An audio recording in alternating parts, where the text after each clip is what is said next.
What is poppin' YouTube? We are back again with another video. Today we will be doing my tight end rankings. Sincere apologies for not putting out more videos here this last week. It's been an absolute crazy time in my life. And you know what? Football season is about to be here. So I'm trying to release all the videos I can here in the next few days to help you prepare for your fantasy football drafts. So today's the tight end rankings. We're also going to be dropping a quarterback ranking video today. So if you haven't already, subscribe, like the channel. Appreciate all the support we've gotten. We're up to 72 subscribers right now.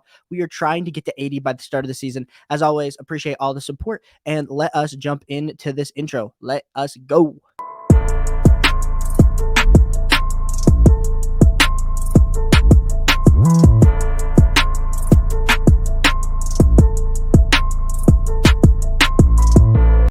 The graphics are not going to be quite as on point today, so I decided to try something a little bit new. We are going to be doing a tier list. So we are going to be making our list of our top 10 tight ends. And of course, so who are we going to start off with? Of course, we are going to be starting off with Travis Kelce. So Travis Kelce, no, he's not in the MA. He is in the elite tier. Travis Kelce, of course, who's he competing with for targets? Almost no one on the Kansas City Chiefs. Travis Kelce is the wide receiver one, the top target, the top dog. Of course, he's getting up there in age. He's about to be 33. I think he's 33 years old. And we have not seen a lot of tight ends just have super great success later on in their careers. But Travis Kelce might be the one to break that myth and become the Tony Gonzalez of our generation. I think he's already getting there. Excited to see what he can do this year. Of course, like I said, no Tyreek Hill. He's going to be getting all the targets. He typically goes at the back end of your 12th, back end of the first round to the early part of the second round. So if you're not going to get him if you are early in the draft, because you're not going to be drafting him at 102, 103, and he's not going to fall to you at 210. Maybe he does. If that is your league, then congratulations. But Travis Kelce, elite level tight end. So he's my tight end one. My tight end two is going to be Mark Andrews. Now, Mark Andrews, as always, he's also in that elite company. I think Mark Andrews could take that step up this year, playing with Lamar Jackson, being Lamar Jackson's number one target, competing with targets between Rashad Bateman and him. So they're going to be throwing the ball. I know no more Hollywood Brown. So there's going to be a few targets. Like I said, I could be pulling up Player Profiler, giving you stats, but we're just doing this off the top, trying to make this really good so that when you guys are in, if you are using my rankings, you kind of know exactly what tight ends I'm targeting. If you can get Mark Andrews at the back end of the second, I really like that, or even early third. So typically the teams that are around between the first and fourth pick are the ones that are going to be looking to take Mark Andrews. I think that's really great value, and I do think he has the tight end one ceiling, and that is why we have him there. Our third tight end is, of course, going to be Kyle Pitts. Kyle Pitts, we're going to put him also in that elite category. These three tight ends, so Kyle Pitts is typically going in the early third. But the thing about these three tight ends, like if you're going to take an early round tight end, these are the three tight ends you should be taking. Otherwise, I'm punting the position. I'll do my whole rankings, and after this, I really just like to wait until I get to maybe a solid or type of guy. But Kyle Pitts put up an historically great tight end season last year. If we look, he was actually maybe the greatest rookie tight end of all time, but he's not getting the same love because, of course, in the same class, you have Jamar Chase, who puts up a crazy wide receiver one season.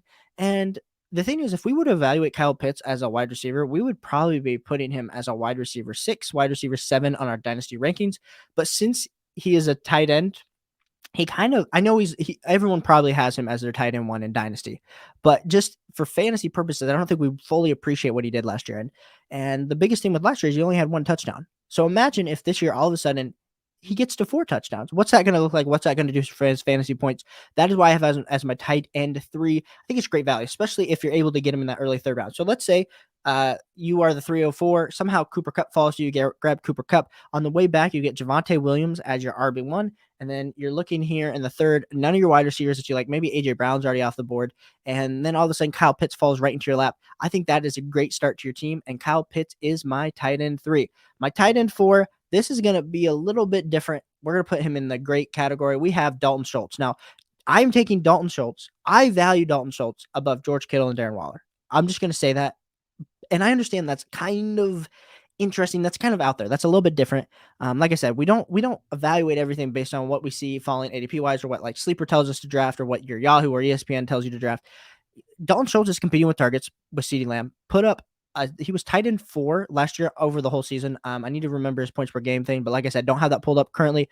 But I do know it was like top 6 or 7. Dalton Schultz, he's going to be the number 2 receiver for the Cowboys, and depending on how you view CeeDee Lamb, like I think CeeDee Lamb's going to take that next step. But what if he doesn't? Dalton Schultz is going to be in for at least 100 to 110 targets, and that is very valuable in your tight end spot.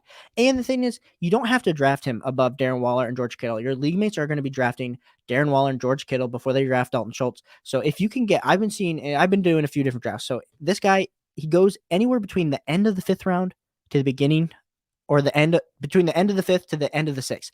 And I just think that's great value because especially if you go running back, wide receiver, then you're able to get one of these elite level tight ends. I know I didn't say elite level. He is a great tight end. And it just really helps your overall team. If Dalton Schultz, maybe he takes that step and can get into that next upper echelon tier, I think he does have that talent. I just don't necessarily think that is going to happen. But that's why I have him as my tight end 4. So Dalton Schultz, tight end 4. My tight end 5 is going to be George Kittle. I think George Kittle is just a great human being. I think he has performed amazingly for your fantasy football teams, but he's constantly getting injured. And on this channel, we do not talk about injuries because we do not believe that we can predict injuries or whatever. But George Kittle has just had really bad luck. And granted, he is going to get you 1 week where he puts up 35 to 40 points. And I just think that we have to really consider the fact that it's not going to happen every year. It's really not going to happen every year. And yeah, George Kittle, what's going to happen with Trey Lance, Deebo Samuel, Brandon Ayuk, like how the targets are going to be distributed. I don't know. I really don't know. But George Kittle is my tight end 5. My tight end 6 is going to be Darren Waller. Darren Waller, of course, would be higher. I put him also in that great category because he is a great level tight end. But now having to compete with Devontae Adams, Hunter Renfrow stepped up. So there's a lot of mouths to feed. And depending on how you view Derek Carr, I think it'll be interesting. I think he has been doubled and triple teamed, and he still put up massive fantasy points. Last year, he slowed down just a little bit, so I do get a little bit worried because, George Kittle is athletic, but he's more of like a toughness freak. Same with Travis Kelce, Mark Andrews, Dalton Schultz, whereas Darren Waller has just been more athletic than a lot of the linebackers and secondaries that he's been playing against. And so that just makes me a little bit worried as he ages.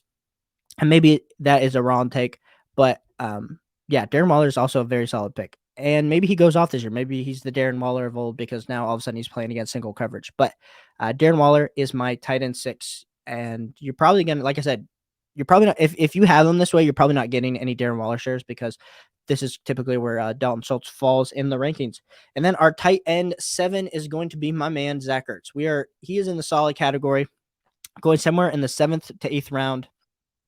Zach Ertz was the tight end 4 on a points per game basis last year. Still has that upside. We do remember 2 years ago, was it 2 or 3 years ago, when it was him, Travis Kelce, and George Kittle were the top 3 tight ends, and everyone was drafting those guys. And what happens this year? Of course, last year he gets traded from the Philadelphia Eagles to the Cardinals.